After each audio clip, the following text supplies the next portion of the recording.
Hey guys, welcome back to my channel Lalli Lucky vlogs. ఈరోజు మనం fruit custard ఎలా చేసుకుంటున్నామో చూసేద్దాం. 2 ఫుల్ క్రీమ్ మిల్క్ ప్యాకెట్స్ తీసుకున్నాను.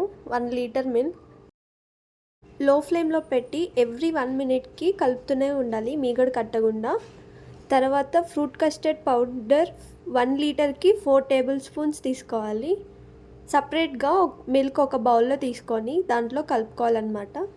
4 టేబుల్ స్పూన్స్ వేసుకొని లంప్స్ లేకుండా గెడ్డలు కట్టకుండా కలుపుకోవాలి నీట్గా.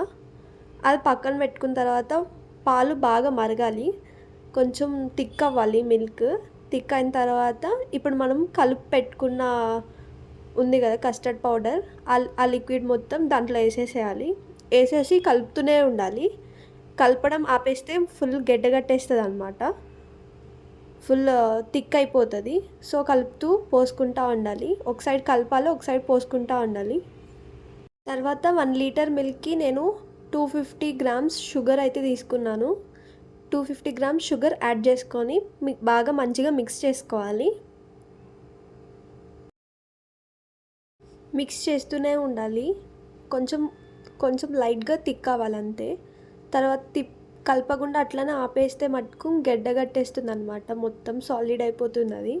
సో మిక్స్ చేసుకుంటూ షుగర్ యాడ్ చేసుకోవాలి, షుగర్ మొత్తం కరగనివ్వాలి అందులో.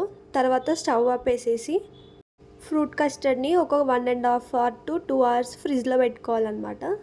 తర్వాత ఫ్రిడ్జ్లోంచి తీసినాక ఫ్రూట్స్ యాడ్ చేసుకోవాలి. నేనైతే 5 టైప్స్ ఆఫ్ ఫ్రూట్స్ అయితే యాడ్ చేశాను. మంచిగా మిక్స్ చేసుకొని సర్వ్ చేసుకొని తినేయడం.